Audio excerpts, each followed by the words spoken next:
I was one of 611 people who sailed from Falmouth on the 26th of March 1942. That's Navy and Army commandos.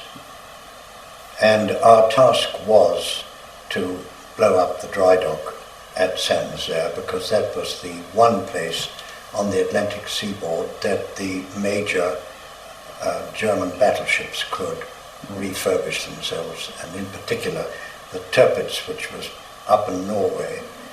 And the Admiralty's worry was that if she got out among our shipping lanes, as well as the U-boats, it could do the most terrible damage and do the most awful damage to our country. We had a destroyer called HMS Campbelltown, which was one of the Lend-Lease American destroyers. And they put 4 or 5 tons of explosive in her bows, and they altered her to look like a German Merva-class destroyer, and they cut her funnels a bit. And they put steel armoured shields along the deck for soldiers to lie behind, and they very much reinforced the armour around the conning tower and the general direction part of the ship. Then there were 18 MLs, which really are made of mahogany, 2 sheets of mahogany with a sheet of canvas in between. And the idea was that a number of us would travel in HMS Campbelltown under Major Bill Copeland, who was the second command of number 2 Commando. And it was, the Campbelltown was commanded by, at that time, Lieutenant Commander Sam Beattie, who later got the VC for St.Nazaire. We were mainly 2 assault parties, a couple of protection parties. Assault parties were about 2 officers and 12 men, if I remember rightly, and the protection parties were 1 officer and 3. And then the demolition teams, which were 1 officer and 4, and they came from every commando in the commando brigade that was stationed in England, and that is to say, from number 1, number 2, number 3, number 4, number 5, number 6, number 9, and number 12. The 12th commando was mine. And there were 3 officers from my commando, myself, Gerard Brett, we were both in charge of demolition teams, and Paul Bassett Wilson, who also had a demolition team. So I'm being rather personal now, affecting my own commando. Absolutely. And then in the MLs, there were groups of Army Commando soldiers, demolition teams again taken from all the commandos, and protection teams from number 2 Commando. The main assault force was provided by number 2 Commando, and the main demolitions from outside number 2 Commando. To make the journey back, the MLs all carried a spare tank, and it was high octane fuel, and they carried that on their deck. And the idea was that they would use that up on the journey over, and then they would use their normal tanks on the way back. We also had a motor torpedo boat commanded by Mickey Wynne, who later became Lord Newborough, and its job was to drop 2 delayed action torpedoes into some lock gates, which the U-boats used to go in and out, because St.Nazaire was a major U-boat base. We also had the most important, apart from Campbelltown, motor gunboat, and that was commanded by Captain Bob Ryder, Commander Bob Ryder as he was at the time. He also got the Victoria Cross, as did his gunner, Abelson Savage, who got it posthumously. So we set off on the 26th of March, and I won't bother to go into the formations that the ships went into. But next morning we bumped into a German U-boat and we were worried it had seen us. So we had, I forgot to say that we had an escort of 2 Hunt-class destroyers, which are the smallest destroyers in the Royal Navy, but it's all they could spare us. And I should say that what we would all have liked, instead of the 18 MLs, one other clapped-out destroyer, because that could have played a major part in knocking out a particular pillbox on the old mole that was bloody awful nuisance to us, and also would have given us a sporting chance of getting out of the place. Anyway, the U-boat was depth charged, and luckily it turned out later that although it reported our presence, it didn't think we were going to France, and the idea was, at that time, we were in an anti-submarine sweep formation, so presumably they thought we were on an anti-sub sweep. Later on, we bumped into some fishing boats, and Bob Ryder had a couple of the isolated ones approached, boarded, and then the crews were taken aboard, questioned, and rather bad luck, I think. Both the boats were sunk. We sailed on, and it was pretty overcast, so there was no Luftwaffe activity. And that night we rendezvoused with HMS Sturgeon, which was a submarine, at the mouth of the Loire. And I remember clearly when we came to her, she was lying awash with her captain, Commander Wingfield, on the deck. And I remember him shouting good luck to us as we went by. And I remember also thinking, you know, how marvellous our Royal Navy was. I mean, there we were. Not only that, but the navigating officer on the motor gunboat, Bill Green, was really incredibly accurate. I mean, pinpoint accuracy. He got us to HMS Sturgeon and then all the way up the Loire, and he never put a foot wrong. He was absolutely marvellous. Well, anyway, we went up the Loire, and after a bit we were challenged, and we had searchlights turned on us, and we were told to go to our action stations. And my demolition party action stations were actually down below in the wardroom. And I had 4 chaps, who sadly only one is left alive now of them. And we sat down there, and the signals were answered, and we bluffed the first lot. And then we went on, and I won't go into all the rigmarole of it, but we were finally rumbled, and the searchlights, I mean, absolutely, even sitting where we were, we could just see this white light, absolutely, and fire was opened. I can't remember how many guns there were, but on both sides, I mean, ranging from reasonably medium guns up to very heavy guns, were all firing at Campbelltown, because we actually started up the Loire. In fact, we started our whole expedition flying the German ensign. But the moment we opened fire, we pulled down the German ensign and up went our own.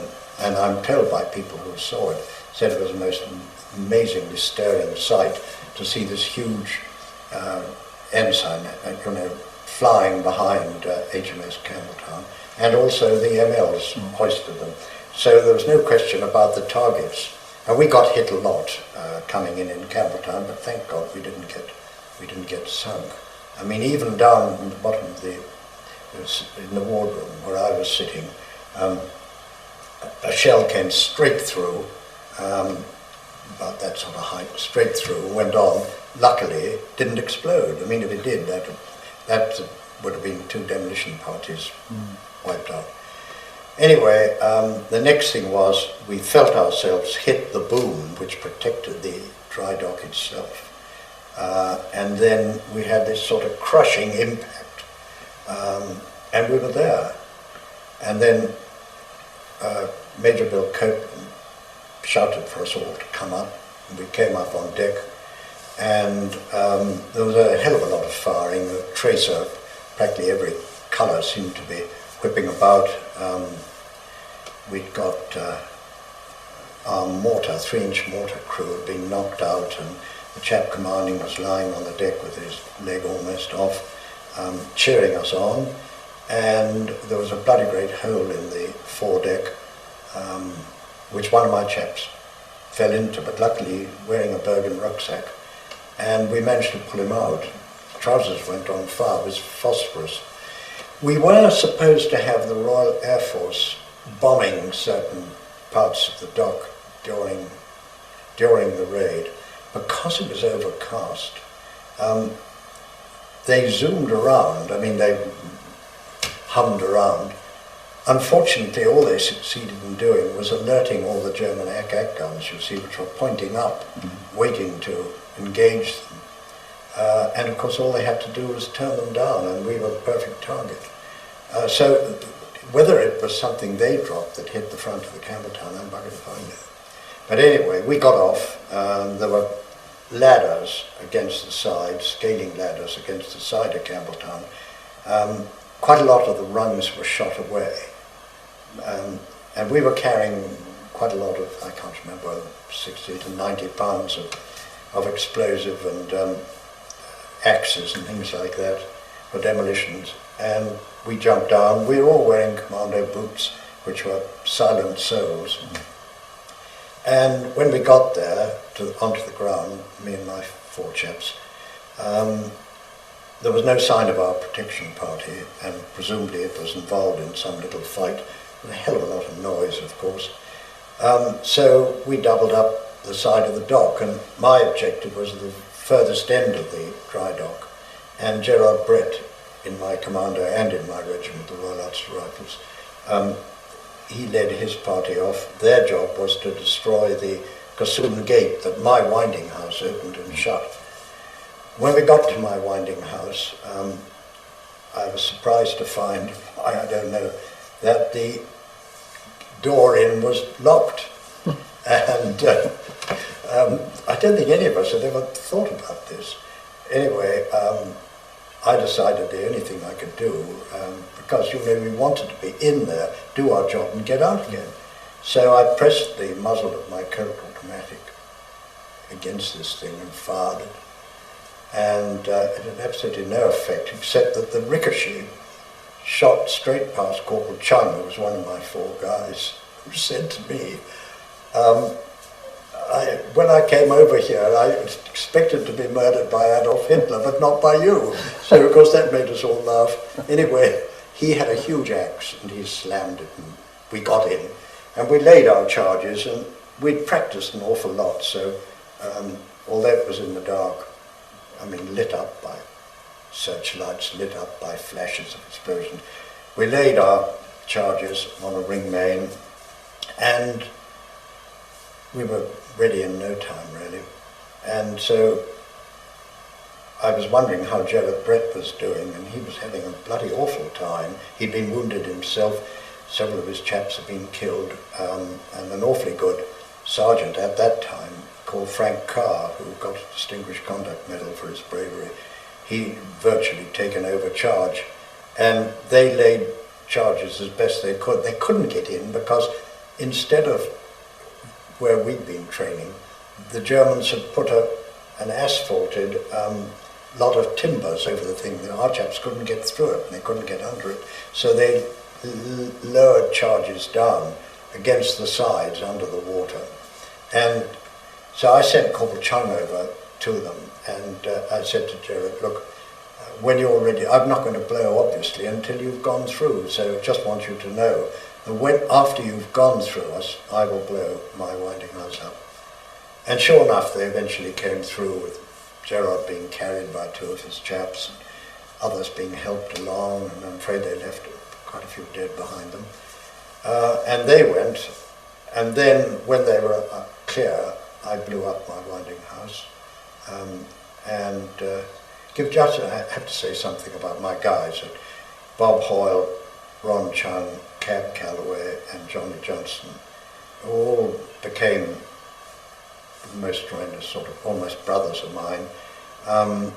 My job was, as soon as I'd blown this place up, was to go back and inspect it.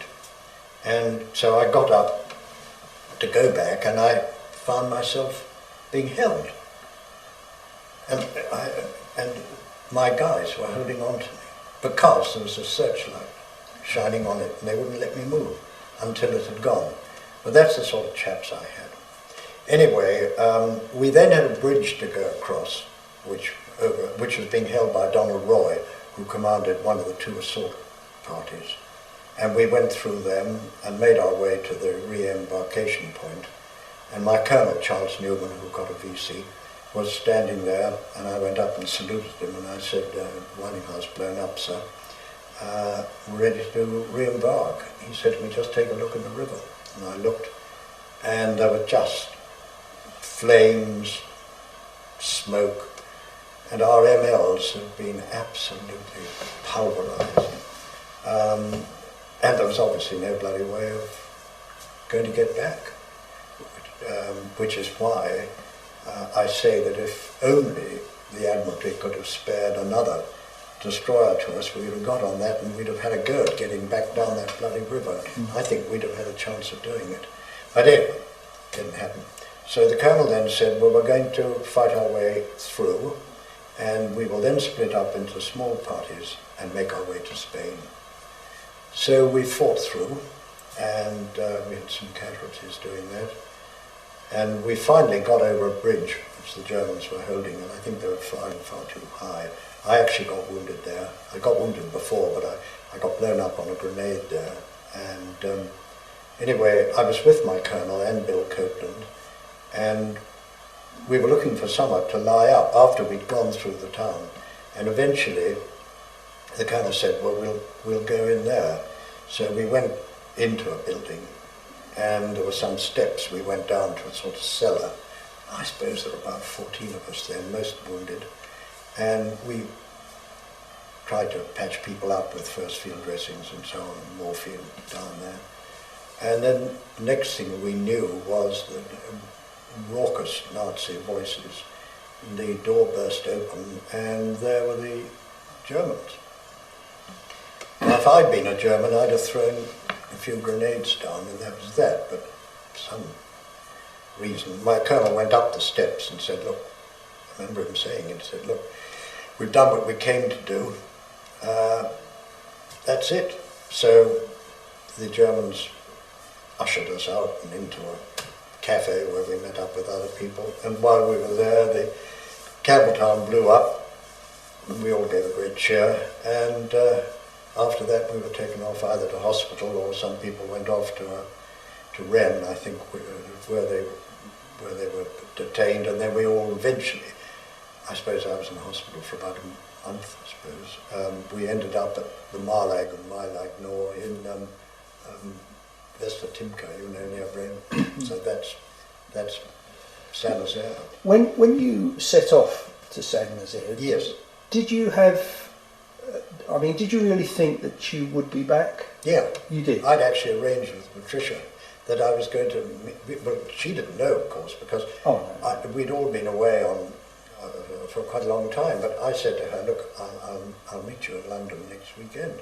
I thought myself, I'm really going to have a party because this is going to be terrific. And to get back with this under my belt, I'm going to really enjoy it. Oh yes, I was sure I'd get back. Oh, I see. But it didn't come off. No, it didn't. No. So you finished up in Milag Marlag. That's right. We all did, and we were. That was Sam Borstel, was it? That's right. Mm-hmm.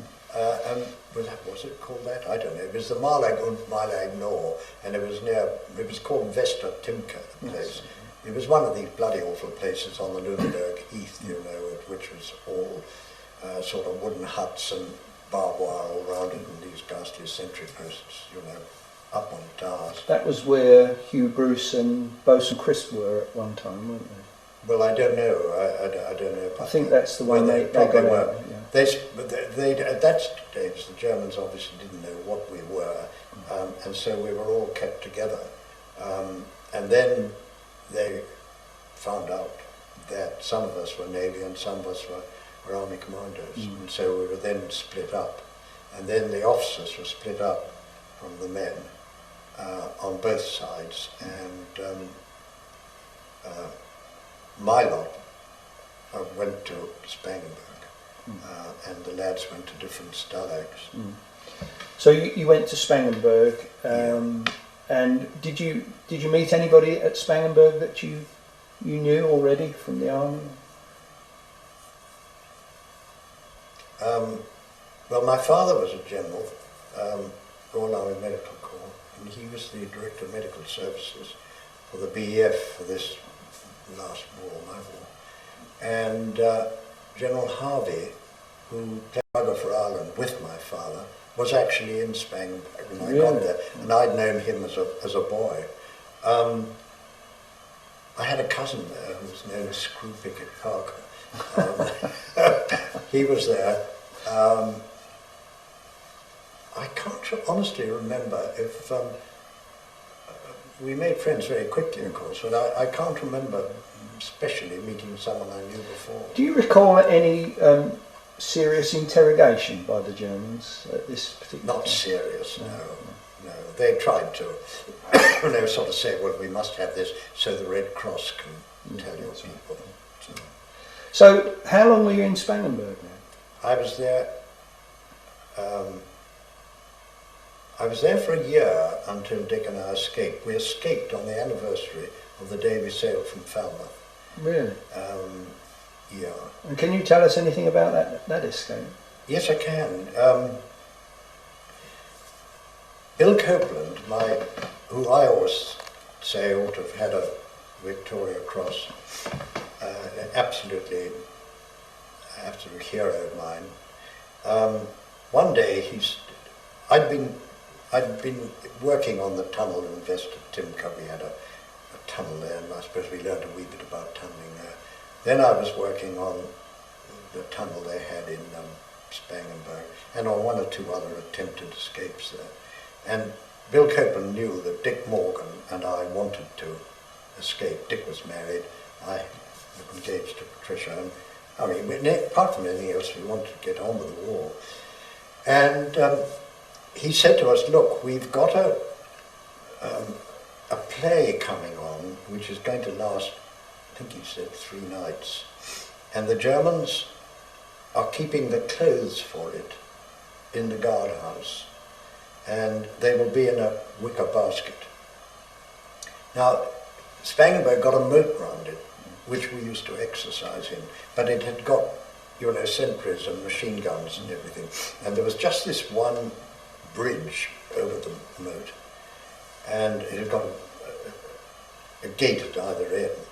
And he said, would you like to see if you might be able to use this to get yourself out? So of course Dick and I said yes. And we then got ourselves, we were in battle dress, you see, we couldn't speak German. And we reckoned that this was in March, not a very sensible time to escape, but I mean, you take your opportunity when you get it. And we had a harness made for each of us. I can't remember who made them, but there were slots in it, and there were flat tins that used to have cocoa in Red Cross parcels. And people made up sort of mixture of cocoa and raisins and biscuits, I think, and then there were little tins of cheese. Anyway, they all fitted into this equipment. And so we put this harness on under our battle dress blouses. And we decided we'd wear it the very first night. And we went out to collect the equipment and bring it in. It was a bloody great wicker basket. And so Dick and I went out through the gate, watched the whole time, the guy with Tommy gun, across the gate, across the drawbridge, another gate, and then up the steps into the guard room. And then we carried it down through the gate again, chap practically breathing down our ear, over the drawbridge, back in again. And then we did the same thing when the performance rehearsal was over, in reverse. And they watched us like hawks. And then the second night we did it again. And again they watched us like hawks. And the third night, we had the same Gefreiter on who was on the first night. Now, I I'm Irish. And I told him, and the first night I said, I'm an Irishman. I said, I understand that we Irish are supposed to be like your Bavarians. Anyway, he was on again, and he obviously thought I was quite a good guy, I think. How wrong he was. When we came, this time they were a wee bit more lax about it. They opened the gate, let us through. The fellow who had accompanied us before was still busy locking the gate, and Dick and I walked across. And we'd said beforehand, listen, if we don't go this time, they'll reckon we're windy. You know, we've got to bloody well have a go if we possibly can. So anyway, we got to the second gate, and this time the Gefreiter walked up the steps and said something. Oh, he'd given me a slap on the back at one time and said, "Hello, Irischer." And of course I thought, my God, if he hits my tins and so on, you know, he's going to rumble me. Anyway, he went up the steps with his back to us. And so I said to Dick, right, and we just quietly put this pannier down, and we just ran like hell. And there was a little gate, I suppose, about as wide as from there to there. And we had decided beforehand we'd have to go like hell because they'd got Tommy guns, and we would get it in the back if you know, we didn't move bloody quickly. And I might say we had been training, running around the moat and walking and so on. And so we thought we knew where there was a path. Anyway, it wasn't there. And so we just literally dived over, flung ourselves into space. And with that, there were shots coming behind us and everything. Thank God they missed us both. And we went head over heels down this berg. And in the process, we lost our compass. One of us lost a watch, and some of our bloody rations fell out. Anyway, we got to the bottom, picked ourselves up, and we had decided that we would run like hell it was in a Spangenberg, although it was up on a mound, it was in a sort of saucer that went up to woods. And we decided that the Germans would probably, in the event of us getting out, they would put a cordon out and work inwards. And they got some pretty unpleasant dogs too, which we weren't keen to meet. And we reckoned that we would have to run like bloody Olympic 3-milers to get there before they could get their cordon out. Anyway, cut a long story short, we did. We got there, we got into the wood, and then we made our way towards Belgium and wearing battle dress. So really? I won't bore you with any more, but we eventually got caught after 10 days. So you were out for 10 days? Yeah, but we'd run out of rations pretty well, and we were trying to steal bicycles, and of course we were such learners in those days. We'd nothing in which to cut the bicycle chains, you know, to get the bloody things off, because if we'd have done that, we could have ridden at night time and taken a lot of chances, but I think we'd been given a dress on the Belgian border, a priest to go to. So eventually we ended up on a railway station. We decided that we would hump a train if we could, and there was an air raid on, and so just by luck we came to this station, and so we came onto the platform, and there was a ticket office. So I sneaked up, and it had got a little blackout thing that was on a hook, and I undid the hook like that, and this thing went across the ticket man's face, you see, and we slipped on. Every train that came through was ore hoppers. There wasn't a single one with flats or ordinary carriages or anything. And then the next thing is the all clear went, and the lights came on, fairly dim, but the lights came on, and Dick and I were standing there in battle dress with commando on our shoulders and everything, and I thought we were going to be able to sneak out, but suddenly some people saw us and the pressure came, and then one of these bloody little railway policemen came along with a pistol and so on. So that was the end of that. We eventually went back to Spangenberg, and then we got caught in a tunnel they were trying to do there. We actually got caught in it. And by then we'd been joined by 4 people at least from Colditz. John Watton, Alan Campbell, Jimmy Yule, and Jeff Ransom. There may have been more, but there were those four. And while we were doing our solitary up in the very top of Spangenberg, there was a sort of about 4 cells up there. Dick was in one cell, I was in another, and there were 2 other cells. And Black Campbell and Jimmy Yule got caught trying to get out under the bridge. And so they were doing their solitary there as well. And it was during that time that my cell door opened, and there was Black Campbell, and he said, "Do you play cards?" And not very well, but I'm quite happy to. And he said, "Well, come on in." And so we found they'd either opened or taken off their doors, and Dick and I were let out. And when the Germans came up, because we couldn't get out of the bloody place, the 4 of us were sitting round one of the doors as a table, playing cards on it. Of course, the next thing I knew was I was sent for by Hauptmann Roth, who was an extremely good German. I respected him. And he said his son had been killed and, fighting the Russians, I think. Anyway, he said to me, "Oberleutnant Purdon, you are a bad boy. I know you're going to go on trying to escape. I'm sending you to a Straflager," he called it. And he said, "Your friends will be going with you." So Dick and I and the 4 Colditz chaps were returned with thanks. So back we went to Colditz. Oh, right. So that's how you arrived at Colditz. That's how I arrived. Can you remember your first impressions? Did you arrive by train, I presume? Yes, we must have done. My really first impression was, being marched across the bridge and seeing Colditz up on the hill to our left.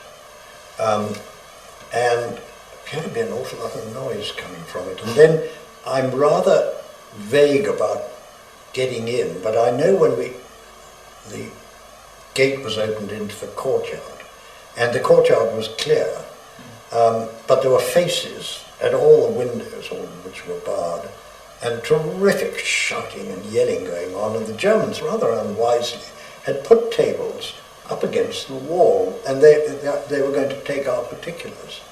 And I remember people like David Hunter and Hugh Bruce and so on were at one particular window, and they were shouting on those tremendous insults, everything out of it.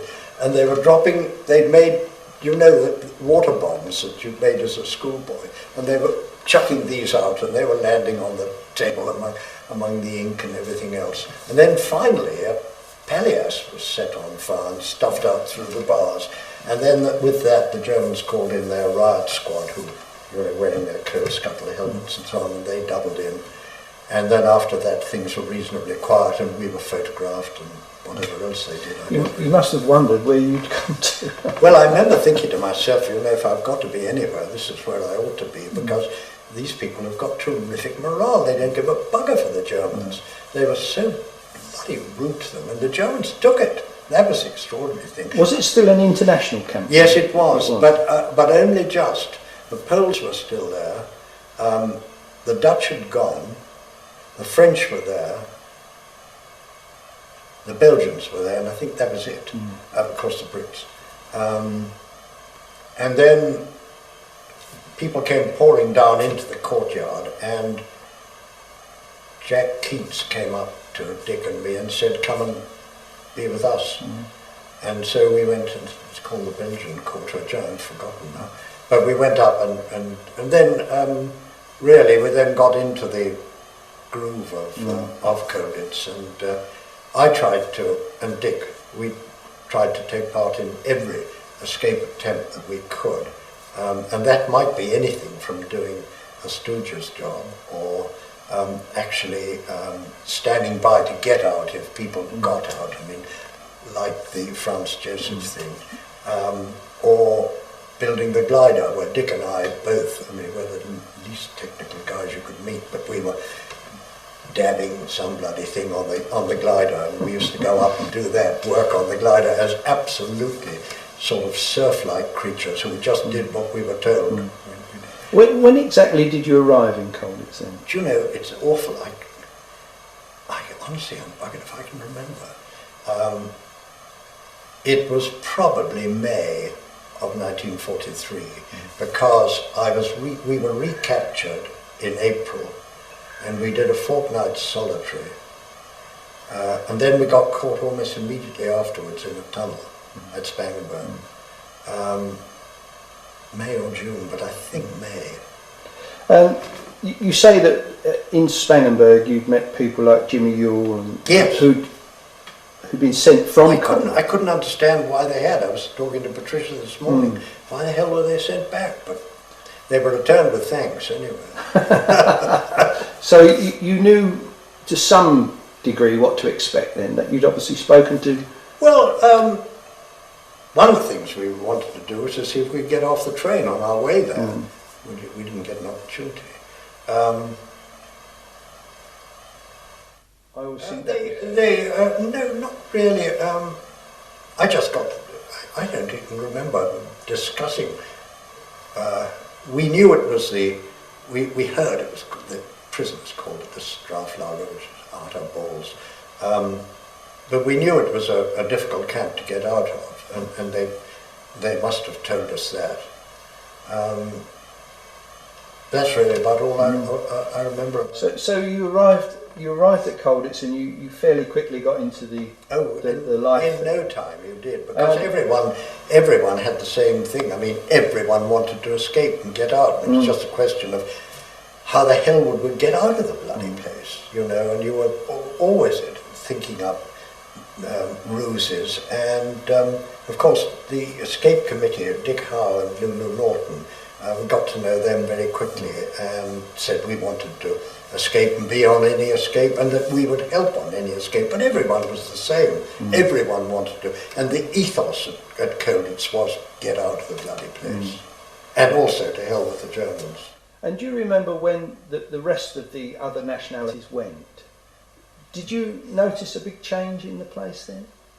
Oh, yes. When it became purely British? Yes, there was. I mean, I'm afraid I don't really remember much about the Poles because they weren't there very long, except that they were superbly smart, unlike the British, who are an absolute shower. And the French, who were terrific personalities, and, you know, very Gallic, and we made quite a few friends with them, and they wanted to learn English and we wanted to learn French and so on. And then they went. And then it became a purely British camp. And I think it lost a hell of a lot of flavour from it. But on the other hand, it became a very determined, anti-German, pro-escape organisation. Yeah. Possibly rather serious, looking back on it. So the Pat Reed escape had already happened. That had happened, yeah. So Dick Howe was the escape. Yes, that's right. And what about other aspects of the camp? There used to be lectures, I understand, and the theatre. Did you get involved in that at all? No, you didn't. No. I only wanted to. I tried to be fit. Dick and I both did. There was a sort of, we had things like medicine balls and so on. You know, we used to chuck at each other. We played stool ball and played basketball, sort of. And my only aim was to get out of the bloody place. I'm afraid I'm sure I didn't want to learn German. I loathed them. I hated their language, and I was buggered.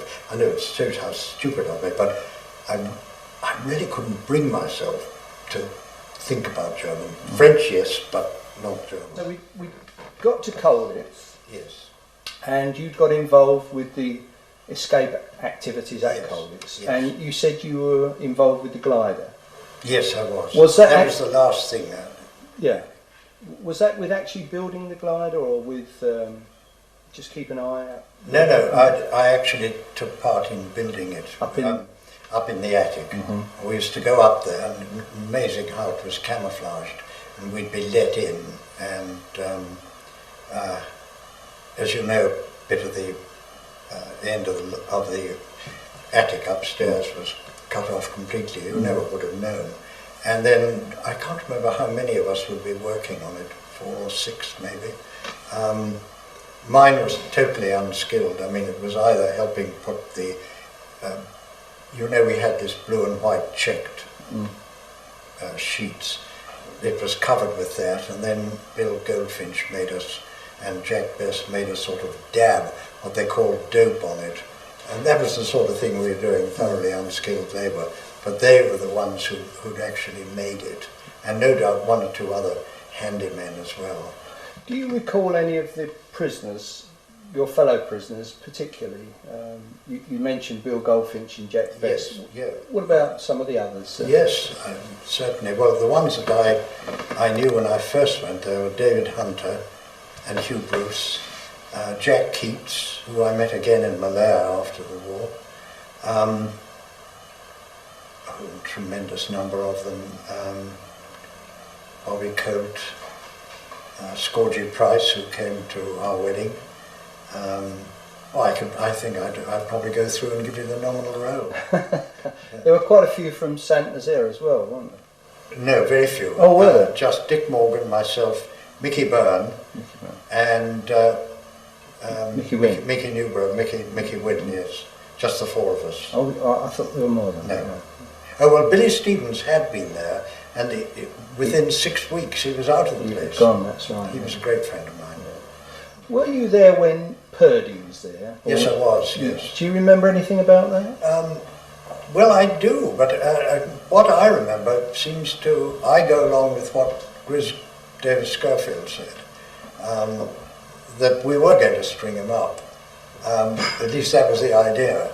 But when it came to it, no one could bring themselves to do it, and so he was chucked out of the place. I only vaguely remember him. He was a ghastly little man. Yeah, very strange man. Yeah, I mean, he was a complete and utter misfit in every way, and I don't think he ever took anyone in any way at all. No. Do you remember much about Mike Sinclair, for example? I do indeed, yes, a most impressive chap. I come from Ireland, as you know, and Mike Sinclair is an Ulsterman, or was an Ulsterman. I mean, he really was a sort of living legend of determination to escape. I mean, I don't think he drove himself. I think he was just driven, if you know what I mean, by this determination to get out. And I remember the day he was killed, and the ghastly shock it was to us, because, in my opinion, and I wasn't down there when it happened, but I don't believe that the Germans need to have shot him. I think they could have, rounded him up. I don't think he needed to die at all. Dreadful, dreadful tragedy. Yeah, quite sad. And what of the Germans? Do you remember any of those more than others?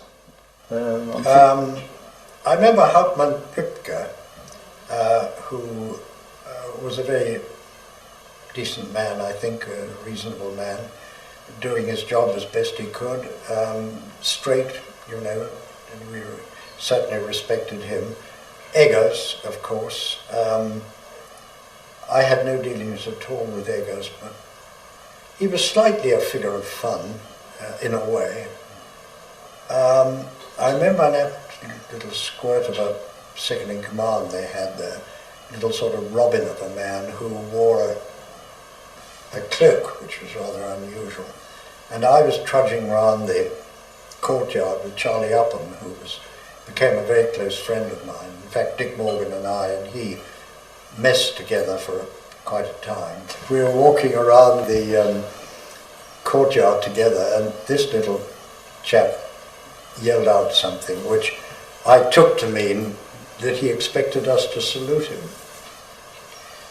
And obviously we didn't and wouldn't. And Charles Upham was incredibly scruffy. I mean, he got his ammunition boots. I seem to remember that he never bothered greatly about doing up the laces or anything. He never wore his medal ribbons at all. And of course he was a double VC. But he said to me, "What does that something want of us?" And I said, "He wants us to salute him." And he then said something else in Kiwi to me. No, Charles Upham, of course, was... I knew David Sterling quite well. He asked me, or he offered me a chance to go to his SAS regiment with him at the end of the war, which I said I would do. But I was I was then sent to be adjutant of my own battalion, which is in 6th Airborne anyway, so I didn't go with him. And I don't think it ever came to anything. But I remember him, a big gangling, sallow chap, who'd obviously done terribly well in the desert. Brigadier Trotsky Davis was in my regiment. He'd commanded our mission in Albania and been shot in the liver, and his life had been saved by a German surgeon. But Willie Todd, the senior British officer, who was a marvellous man, I mean, we all absolutely worshipped him. Tubby Broomhall, who became a Major General, a sapper, very nice man. My great friend was, one of my great friends was Tom Stallard, who organised the escape from Eichstätt, and was a great escaper. You weren't at Eichstätt, were you? No, Spangenberg only. So what do you remember of the actual liberation? Were you actually in the courtyard when the American... Yes, I was when the American came in. We'd been shot over, you see, at some stage, and then I was in with a throng in the courtyard, and little American head poked round the door, and then retreated again, I think, and then he came back in again, and I know we were all trying to see what the hell was going on. I remember a Frenchman bit me in the hand. He was so keen to see what's going on. I couldn't think why the hell he had to bite me, but he did. And then they came in, and then I was determined I was going to get back in action as quickly as I could. And so Dick and I went and offered our services to the American battalion that liberated us. And so they gave us rifles and ammunition, and we went into a section commanded by, they told me, a Mexican corporal, and we were with them until we got evacuated back to UK. Still based at Colditz, were you then? Or? Well, yes, we were. I mean, they were operating in the area around there. I mean, one of the things they did while we were with them was liberate a Hungarian Jewish concentration camp, and I think the SS had murdered most of them, but there were 4 left alive, if I remember correctly. And I remember seeing their, you know, they were, to me, they were all eyes, these eyes staring out of their faces, you know, and I thought of that very much later on, because I was sent out to Palestine within 6 months of being back in UK with my regiment, and I remember people, British, how very impartial we were, and at the back of my mind I was thinking of what happened to the Jews there. At the same time, I couldn't help feeling sorry for the poor old Arabs, whose country it also was, and the Jews ran circles around them, because the Israelis they now are, because they'd either served in the British Army, the American Army, the Russian Army, you know, and they were highly trained and of course highly intelligent, and one felt awfully sorry. But at any time I felt too sorry for the Arabs. I thought to myself of these chaps I'd seen, and I thought of the Holocaust and what those poor people had gone through. And of course If we could just go back to Colditz. Yes. Do you remember particularly being bored? Was that something that you suffered from? I think well, the point was that if you were trying to escape or try and get someone out, boredom didn't really come into it tremendously. I mean, there was this awful, bloody awful feeling of being locked up and knowing you couldn't get out unless you had a really lucky break. I don't remember thinking to myself, I'm bored. I'm thinking to myself, I must get out. That's the way it struck me. I mean, I had one opportunity of getting out. For example, I had a couple, but even you occasionally got a chance that came up, and some French orderlies came along and unexpectedly came into the courtyard and were loading stuff on a wagon to take out. And I dashed up to see Colonel Willie Todd with Dick Morgan with me, and we asked if we could change with these chaps and go out. I said, do you mind if we ask them and do it, because you didn't just do a thing without letting No. the escape committee know what you're doing, in case there were other people trying to. And I remember dashing off and putting black boot polish all over my hair, because there were a lot of sort of Arabs among them and so on. And unfortunately, by the time that I got myself organised and Dick had got himself organised, they were out. Yeah. But you see, I didn't feel bored because the whole time you were looking for a chance to get out. You know? But there were people that suffered from depression. Yes. Even worse, wasn't it? Yes, yes, there was one chap who, I never know whether he went mad on purpose or whether he was mad ever. It was a chap called Hannay.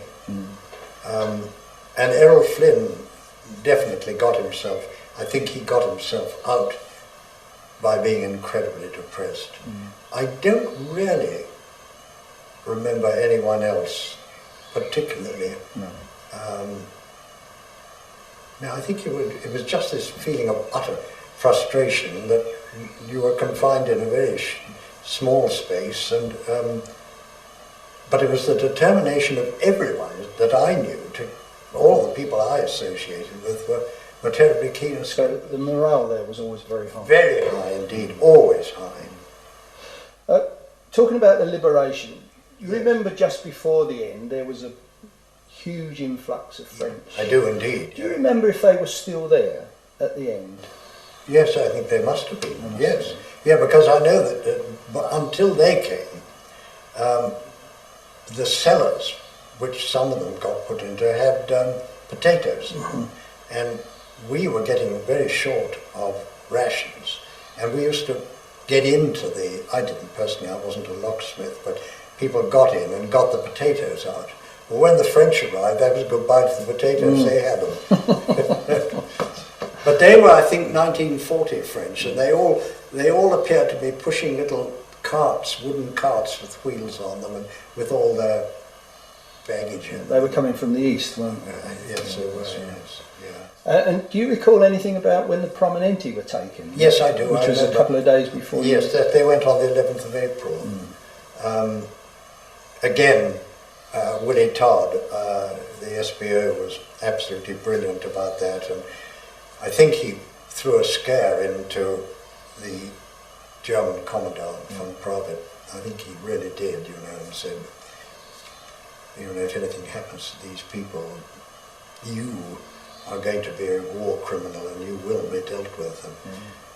And I don't know what I mean, I was just a subaltern at the time, and I don't know what all the machinations were that went on then. But undoubtedly, I think Willie Todd probably saved the lives of all of us there. The SS did come and visit us at one stage. A couple of pretty sinister creatures came in. You were working with these American forces, right? Yes. After you were liberated. Yes. And then within a few days you were... Trucks arrived, all appeared to be driven by American Negroes, all smoking cigars, all with a bottle of brandy on the seat beside them. That's my memory. Very, very nice, big, friendly guys. And then we were driven back to an American airstrip where we went into Dakotas, C-47s, and were flown back, and I think we arrived at Amesbury. And we were supposed to spend the night there, and I think most people did, but Dick Morgan and I didn't, and we just, there was a rifleman in my regiment who was in charge of the clothing store, and so Dick and I got new green berries from him, and he sewed new commandos on our shoulders, and we just pushed off. So there was no incoming interrogation, or did you? No, I don't remember being at all. I mean, I know Grizz spent the night there, I mean, among other people. I think most people did. But I'd finished with all that. I'm not going to hang around. I think we had warrants. I don't know how Dick and I could have got to London otherwise, but that's where we went from. I think it was Aylesbury. And so you got back into the war, did you? Yes, there wasn't much of it left, I know. No, before the war ended, I was in 6th Airborne Division, adjutant of the 1st Battalion Royal Ulster Rifles. Then in we were then supposed to be going out to the Far East, and then the atom bomb were dropped, and that saved the lives of thousands of Allied servicemen, and we were then diverted to Palestine. And you stayed in the army, obviously. 37 years. 37 years.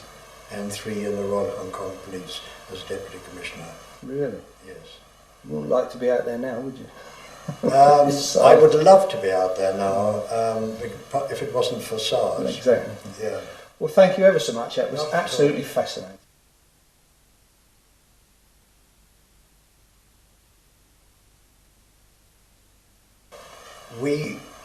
As we were going out of Colditz finally, after Dick and I had come back from being with the Americans, for whom I have the highest regard, and damn good fighting soldiers they are, we were going out through the gate together, and Dick suddenly said, "Just a second." He pushed off for a minute and then reappeared. And he said, "Look," he said, "they're not going to have these." And he'd got the keys of Colditz. Really? Which he pinched. And he took them, I forgot all about it. And then Dick died in South Africa. And Peggy, his wife, rang me up one day and said, oh, she got cancer and died. But she rang me up and she said, "I'm going to leave you the keys of Colditz, and you can do whatever you think best with them." So eventually her grandsons gave me the keys. I took them along to a Colditz Association lunch, and Dick had said they're not to go back to Germany, they're not to go to Colditz. And I thought that the association might like them, you know, for their archives. And there was so much prevaricating, "Oh, well, we don't know whether these are the keys." I said, "Look, I'm telling you, I was there when they were pulled out. They are the keys." Go, "No, we'd have to try them there." I said, "Okay." Dick says I'm not to go back. So I said, "Right." Dick was Royal Ulster Rifles like me, so they're going into my museum. So the keys to Colditz are in the Regimental Museum of the Royal Ulster Rifles in 5 Waring Street, Belfast, Northern Ireland. Really? I didn't know that. I don't think a lot of our members knew that either. It's very interesting. If they hadn't been so sceptical about them and everything, you know, and my full intention was to hand them over, but Dick and I both felt they wouldn't. We didn't want them to go back to Colditz. I mean, Dick would never have gone back to Colditz, nor would I. And You've never been back? no, and I wouldn't go either. And nor would Dick have gone. We're not very keen on Germans. I'd rather gathered that. Thank you very much.